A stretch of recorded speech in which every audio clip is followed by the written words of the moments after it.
Hoy nos dedicaremos a estudiar la civilización antigua de Egipto, también conocida como Egipto, un pueblo junto al Nilo. Esto debido a que, como lo dice su nombre, su desarrollo y posterior periodo se debió a los beneficios de tener cerca el agua dulce del río Nilo. La civilización antigua Egipto abarcó un periodo de más de 3000 años, convirtiéndose en una de las civilizaciones más influyentes y destacadas de la historia. Los egipcios alcanzaron su poderío en la Edad Antigua entre los años 3300 y 332 a.C. Su gran cantidad de recursos naturales y su aislamiento le permitieron alcanzar un gran poder. La civilización egipcia se ubica geográficamente en el área del Valle del río Nilo, al norte de África. En su mejor época, el imperio egipcio se extendía desde lo que hoy conocemos como Siria al norte hasta Sudán al sur. Sin embargo, antes de llegar a ser un imperio, el antiguo Egipto consistía en una serie de pequeñas ciudades de estado independientes que prosperaban a lo largo del río Nilo. Estas ciudades de estado se dividían en dos regiones, denominadas en función de la dirección del flujo del río Nilo. Teníamos dos: la primera región, el Alto Egipto, ubicada al sur, y la segunda región, el Bajo Egipto, ubicada al norte. Alrededor del año 3100 a.C., estas dos mitades se unificaron, dando origen a un estado egipcio que perduró durante milenios.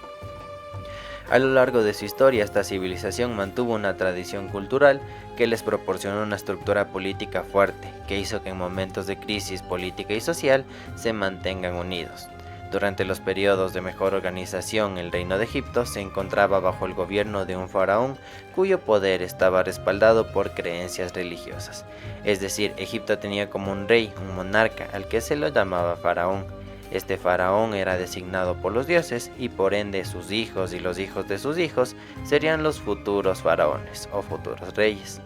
El templo egipcio fue concebido como la casa de los dioses, una morada adecuada para su adoración. Con las actividades del culto, el ser humano debería procurar el mantenimiento del orden cósmico, demostrando su agradecimiento por habernos permitido habitar en la tierra.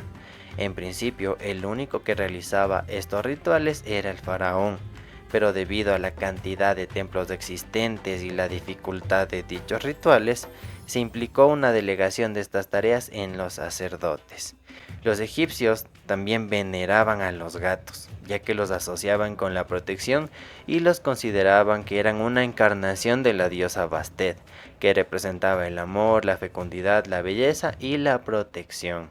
Bastet, la diosa, se representaba de hecho como una mujer con cabeza de gato, que llevaba un ankh, que es lo que se conoce como la cruz de vida, o también se le representaba como un gato doméstico, y sería como el equivalente egipcio de la diosa griega Artemisa. Muy bien, entendemos que Egipto, al ser una civilización tan grande y que duró tanto tiempo, se dividió en periodos. Cada periodo se caracterizaba por algo específico. Por ejemplo, el primer periodo o periodo arcaico de Tinis, que fue del 3300 a 2800 a.C., en este periodo el Alto Egipto estuvo bajo el liderazgo del misterioso rey Escorpión. Logró la victoria sobre el Bajo Egipto. Posteriormente, el rey Nemes se convirtió en el primer faraón del Egipto unificado y estableció la capital en Tinis, desde donde gobernaron las dos primeras dinastías. El rey Escorpión, les recuerdo que también hay una película acerca de este rey, y fue prácticamente un rey misterioso del antiguo Egipto, del cual nunca se logró saber cuál era su dinastía, de dónde venía, o algún otro dato interesante de él. Muy bien, en el segundo periodo, el imperio antiguo de Menfis fue desde el 2800 al 2100 a.C. Este trasladó la capital a la ciudad de Menfis y emprendió grandes proyectos de construcción en todo el reino. Durante este periodo, Egipto experimentó expansión territorial a través de conquistas y comercio, destacando las pirámides de Giza construidas por los faraones Keops, Kefren y Miserino. Sin embargo, en el año 2300 a.C., los visires, quienes eran los consejeros del rey, gobernaban los nuevos territorios y tomaron el poder, y entonces Egipto perdió su unidad. La antigua sociedad egipcia se organizaba en rigurosas estructuras jerárquicas, con el monarca en la cima de esta jerarquía, es decir, el faraón. seguido por su consejero, también conocido como visir. A continuación del visir estaban los miembros de la corte, los sacerdotes y los gobernantes regionales. Recordemos que el pueblo egipto era un pueblo extremadamente grande, por lo que necesariamente se tuvo que descentralizar el poder. Es decir, el faraón tuvo que elegir a personas de confianza para enviarlos a que gobiernen ciertas regiones debido a que estaban muy lejos de la capital. Estos gobernadores regionales más tarde fueron llamados nomarcas.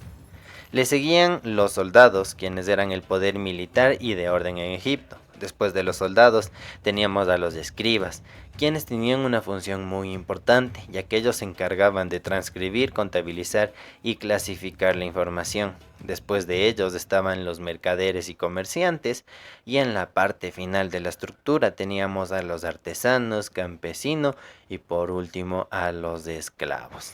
Muy bien chicos, para su actividad evaluativa únicamente deben copiar el link que les colocaré en la parte de abajo, copiarlo y abrirlo en su navegador Google Chrome. Una vez que lo copien, deben colocar su nombre y empezar el juego. Las preguntas únicamente serán de verdadero y falso y serán bastante sencillas.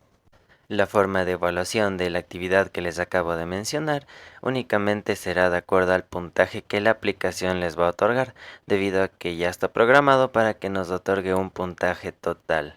Recuerden responder con el conocimiento que ustedes sepan. También no se olviden que cada pregunta tiene una duración de 10 segundos en la que ustedes deben responder.